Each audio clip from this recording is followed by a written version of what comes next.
5 மாணவர்களுக்கு மிகவும் பயனுள்ளதாக இருக்கும். தெளிவாக வீடியோ இறுதி வரையில் பாருங்கள்.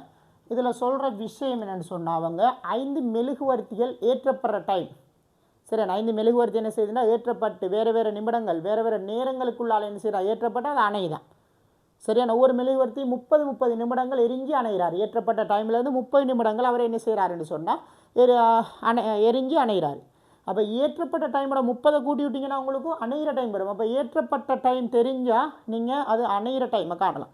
இப்போ இந்த கேள்வியில் இந்த முதலாவது ஐடியா எப்படி இருக்குன்னு சொன்னால், 5 மெழுகுவர்த்திகள ஏற்றப்படுற டைம் அது அணைகிற டைம், அதை முதல்ல குறிக்கிறது. அப்போ முதலாவது தரவு உங்களுக்கு இந்த அரைக்கிற 6 மணிக்கு முதலாவது மெழுகுவர்த்தி ஏற்றப்பட்டதுன்னு சொன்னால், இரண்டாவது மெழுகுவர்த்தி இந்த கெப்புக்குள்ளே ஏற்றப்படும். இப்போ ஒவ்வொரு மெழுகுவர்த்தி முதலாவது மெழுகுவர்த்தி ஏற்றப்பட்டு 2, 3, 4, 5 நிமிட இடைவெளிகள்லாம் அடுத்தடுத்து என்ன செய்யும்னு சொன்னால் மெழுகுவர்த்திகள் ஏற்றப்படும். அப்போ 6 மணிக்கு ஏற்றப்பட்டால் ரெண்டாவது மெழுகுவர்த்தி 2 நிமிடத்துக்கு 6, 2க்கு ஏற்றப்படும்.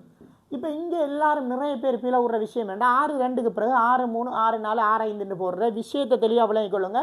இந்த நிமிட இடைவெளிகள்ங்கிறது அடுத்தடுத்த மெழுகுவர்த்திக்கு தானே தவிர முதலாவது மெழுகுவர்த்தியில் இருந்து இல்லை. இப்போ முதலாவது மெழுகுவர்த்தியில் இருந்து இந்த கெப்புன்னு சொன்னால் தான் நீங்கள் 6, 3, 6, 4, 6, 5 போடலாம். இது அப்படி இல்லை. ஒரு மெழுகுவர்த்தி ஏற்றி முதலாவது மெழுகுவர்த்தி நீங்கள் ஏற்றி 2 நிமிடத்தால் இரண்டாவது மெழுகுவர்த்தி அதில் இருந்து 3 நிமிடம். அப்போ இங்கே 6, 2ஓட 3 கூட்டினா 6, 5, அதில் இருந்து 4 நிமிடம், 6, 5ஓட 4 கூட்டினா 6, 9, இதில் இருந்து 5 நிமிடம் 6, 14. விளையாட்டாக சொன்னது. இப்போ செய்ய வேண்டிய வேலை நம்ம என்னென்னு சொன்னால், இது ஏற்றப்பட்ட டைம். ஒரு மெழுகுவர்த்தி 30 நிமிடம் எரியுதுன்னு சொன்னால் நம்ம இங்கே 30 கூட்டிட்டா 6, 30, இங்கே 6, 32, 6, 35, 30 கூட்டி போகிறேன்னா 6, 39, இங்கே 6, 44. இப்போ நாம் செய்ய வேண்டிய வேலை தெளிவாக்கணுங்க. இப்போ கேள்விக்கு வார நான் தரவுகளை குறிச்சிட்டேன். இப்போ எனக்கு ஒரு கேள்வி. இப்போ இவங்க எல்லாரும் இப்படியே ஒளிர்ந்துட்டு இருக்கக்குள்ள எத்தனை நிமிட இடைவெளியில் இவங்க எல்லாரும் ஒன்றா ஒளிர்ந்துட்டு இருப்பாங்க? அதான் கேள்வி.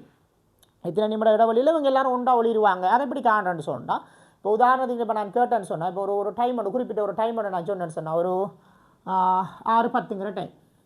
ஒரு 6:10க்கு இவங்க எல்லாரும் ஒளிந்துட்டு இருப்பாங்களான்னு கேட்டால் நம்ம தெளிவாக யோசித்தோம்னு சொன்னால் விளங்கும்.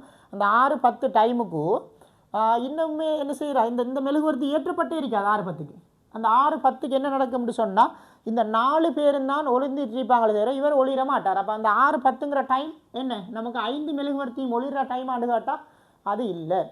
இப்படி சில டைம் இந்த 6:10ங்கிற டைம் வராது. ஆனால் நான் 6:15ங்கிற ஒரு டைம் ஒன்று எடுத்தேன்னு சொன்னால், இந்த 6:15 பாருங்கள் இவங்க 5 பேருமே ஏற்றப்பட்டிருப்பாங்க. இந்த 6 மணிலேருந்து 6:14 கெப்புக்குள்ளே இவங்க 5 பேருமே ஏற்றப்பட்டு 6:15 எல்லோரும் ஏற்றப்பட்டிருப்பாங்க. அடுத்து அணைகிற டைமை அதையும் பார்த்துக்கணும். இதை மட்டும் பார்க்கக்கூடாது. அணைகிற டைமில் 6:30க்கு தான் இவர் அணைகிறாரு.